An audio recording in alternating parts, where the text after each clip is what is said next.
themselves. You're making me choose between going to watch Walter and Cassius Ohno or miss like the first 10 to 30 minutes of TakeOver. That's not nice. I would love to know why they're doing this, and if they should really film this and put it on the network, like this whole tournament thing.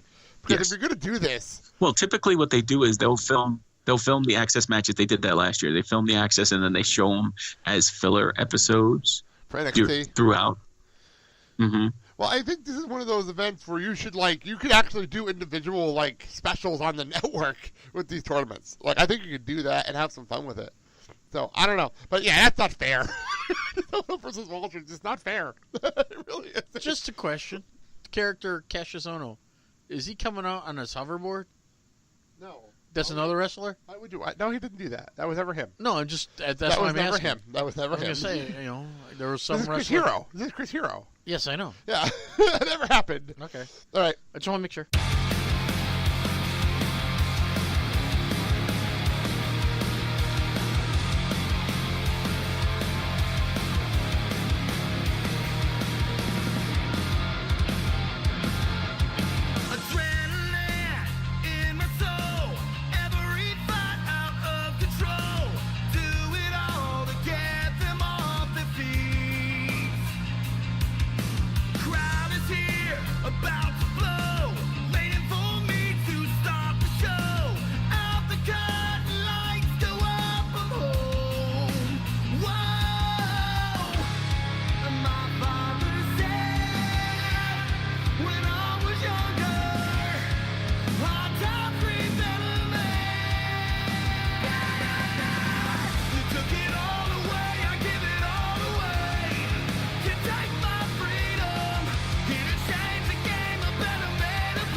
All right, we are going. It's now 7 p.m. It is Saturday night. We're going head-to-head with NXT Takeover New Orleans, but over at the UNO Lakefront Arena, streaming on Honor Club and Fight TV, and, well, everywhere I think at this point. We have Supercard of Honor 12, but can't talk about Supercard of Honor, just you and me, right, Mark? Oh, no. We have to bring in our wonderful friend across the pond. From ProWrestling.net, Haydn Gleed. Haydn, how you doing?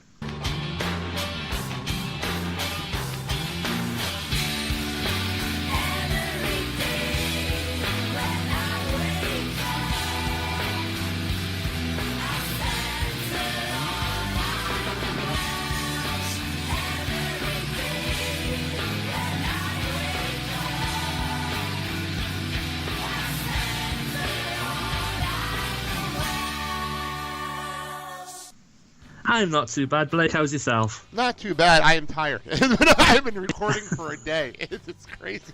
You just got here and boy, your arms are tired. Yeah, okay. It's pretty funny. When people listen to this entire show straight through, I have been through a 44-ounce soda Kickstarter, and now I'm just working on water because I don't feel like having any more caffeine the way this day has been. No hot cocoa? No hot cocoa. No, okay. I'm good. So, Supercard of Honor. This is going to be a fun one. It's going to be their biggest crowd ever at a Ring of Honor show. In New Orleans? Yeah, it's New Orleans? In Nolans. But it's the biggest show they ever had. And that's pretty damn exciting. Am I right, Hayden? Yeah, pretty much. In terms of the, as you said already, the attendance, and also the big match of the night is possibly one of the biggest that Ring of Honor have ever put on in terms of not only interest within Ring of Honor, but also all around the world. Yeah, we'll get into that in a couple of minutes. But first things first, we'll go from the bottom to the top. Which this is a stacked card. I have to say, this is a very, very stacked card. So even when you go to the bottom, there are some big names. We got Punishment Martinez versus Tomohiro Ishii. Ishii? What the hell? If you say it really fast, it makes it sound like Itchy-E. Itchy-E. It's Ishii. I have been corrected 1,000 times. I had to say this name correctly. Not Itchy? No. Okay. Ishii. Okay. But you love making fun of every Japanese name today. Hayden, what do you think of this matchup? You make me give the big build up to Supercard of Honor, and then you present me with this match. It's going to be interesting. Punishment Martinez is a lot better than I think a lot of people give him credit for. I think he's a good big man style wrestler, and he has got some big spots as well.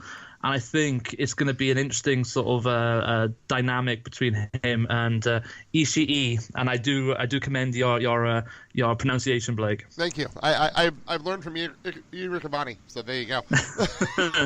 Now, what do you think of this match? This is going to showcase both their talents, but I think I'm going to go with the dark horse. I'm going to go with Ishii. Ishii is really the dark horse here, but I still think he's going to win this one because I have a feeling New Japan's going to have to win a couple of these matches because Ring of Honor, some of these matches are Ring of Honor heavy, which is not a bad thing. This is a Ring of Honor show. I think some people got to remember that. This is a Ring of Honor show. Speaking of which, we have Hangman Page representing the Bullet Club, I think. I don't even know anymore. Versus Kota Ibushi. This is fun. I like this matchup a lot.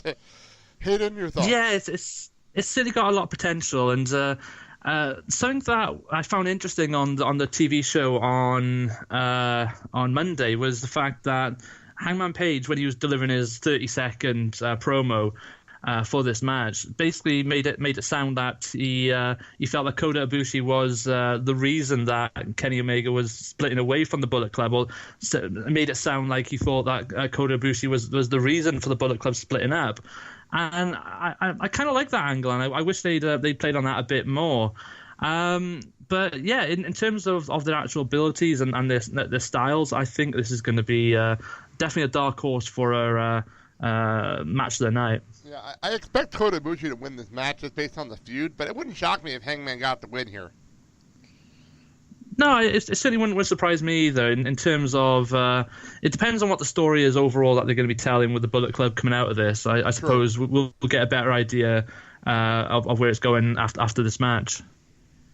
You know, I like the way Hangman Page's character has kind of evolved, and now with this like mean streak this character has, I think this is going to be good for going in a good direction for him and generate a lot of legitimate heat.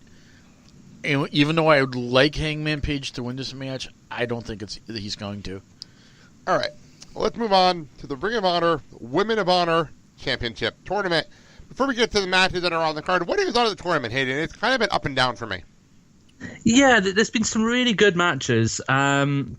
But in the first round especially, there was a lot of ladies that, and no disrespect to them at all, but the sort of talent that I think will come good in the next couple of years, but they're just starting off. They were a little bit green at the start. And now we got into the second round and then the semi-finals, the quarterfinals, etc.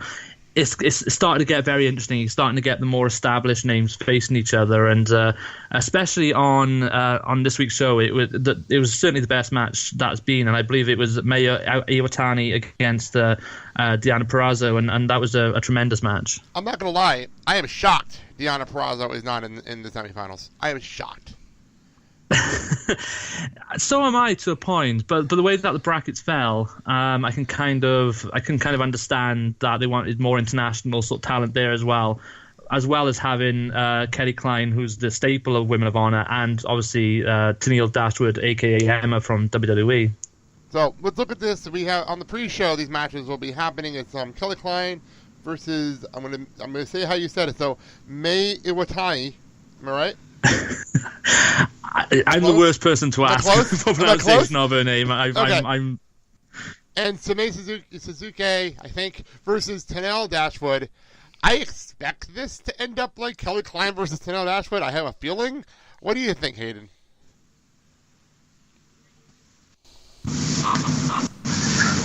Sorry, guys, I lost you again there. No, it's fine. I said, I said I have a feel. In my gut, I'm saying Kelly Klein versus Tennille Dashwood in the finals. What do you think? That's exactly what I'd go for as well. Obviously, Tennille Dashwood is the big signing for Ring of Honor with Emma's run coming out of WWE. But I think Kelly Klein is going to be she's always been the staple, as I said, of Women of Honor.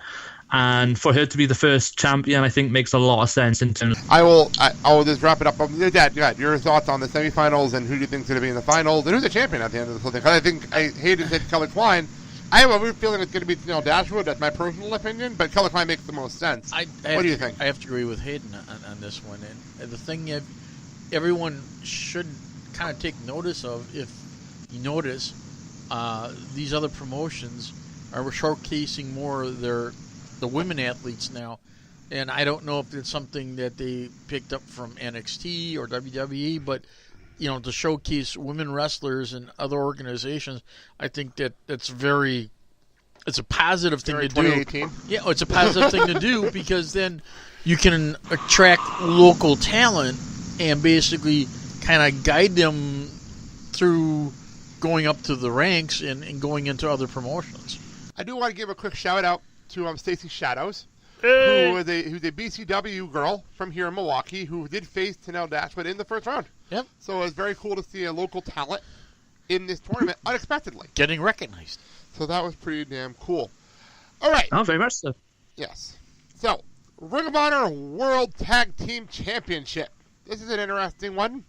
It is the Briscoes taking on Tanahashi and Jay Lethal. Yeah, it's come out of left field slightly. They did do a small build to it on TV with Jay Lethal building up this rock star tag team partner in Tanahashi, and that was good, and it was a nice little build. But it's kind of like 1 week of build and then nothing. So, it's going to be a good match. All four people in this match are crazy good, but. Yeah, it's more of a throwaway, sort of allowing Briscoes to basically showcase the Briscoes, while at the same time getting Lethal and Tanahashi on the card. Yeah, I was going to say, Briscoes obviously win this thing, but it should be a lot of fun, right, Dad? Mm-hmm. Yeah, it should be. I mean, you're going to have all four wrestlers showcase their moves on their repertoire, and the thing is with the Briscoes is you brought them in as heels, you had them as baby faces, they're back to heel status. I mean, it's an up and down thing. The only thing that you haven't changed about the Briscoes is, of course, the good old boy Southern, farmer sons. Now they're just pricks. Now they're just flat out pricks. Well, are you telling me they're like disgruntled employees? No, they're just pricks. Oh, okay. All right, there you go. Okay, but yeah, this should be a great match, and we all know the outcome is it's going to save the Briscoes. Briscoes, because I have a funny feeling ROH has plans for Jay Lethal down the road to have another title shot and put the belt on Jay Lethal. We'll see what happens there. Well, we'll get to the title in a few. We have the Ring of Honor 6-man tag team championships that I somewhat don't care about. But anyway, it's a ladder match. That's fun. It is SoCal Uncensored. Christopher Daniels, Frankie Kazarian, and Scorpio Sky taking on the Young Bucks and Flip Gordon. And I expect the Kingdom to get involved some way because they're banned from the show. Hayden, your thoughts? That's exactly what I was going to start with. The fact that I think this is the match where the Kingdom are going to show their grand plan of how they're going to get back at Bully Ray, the Great Enforcer.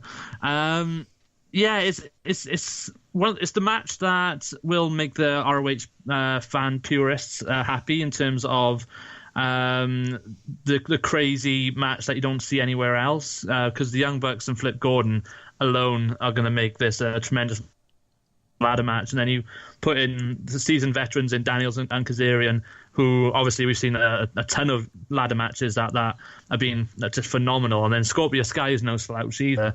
I think in terms of pure athleticism, this is going to be tremendous. But yeah, there'll always be that little niggle in the back of my head as I'm watching it going, okay, when are the Kingdom going to come out and ruin this? Did we expect the title change here at all? Does it really matter? No, but I'm just curious, for purposes of this match and the fact that we have a ladder match, do we expect a title change here? I wouldn't say so. I think they are going with the whole story of SoCal Uncensored, and what the thing that was set out with Joe Koff in terms of their contracts coming up at the end of the year. and they're not going to be renewed and all this sort of stuff. I think them holding a championship of some kind is going to play into that story and add a little bit of extra juice to something that is, an authority figure type storyline, which, as you probably know, Blake, I'm not exactly enthralled with. Not at all. My whole thing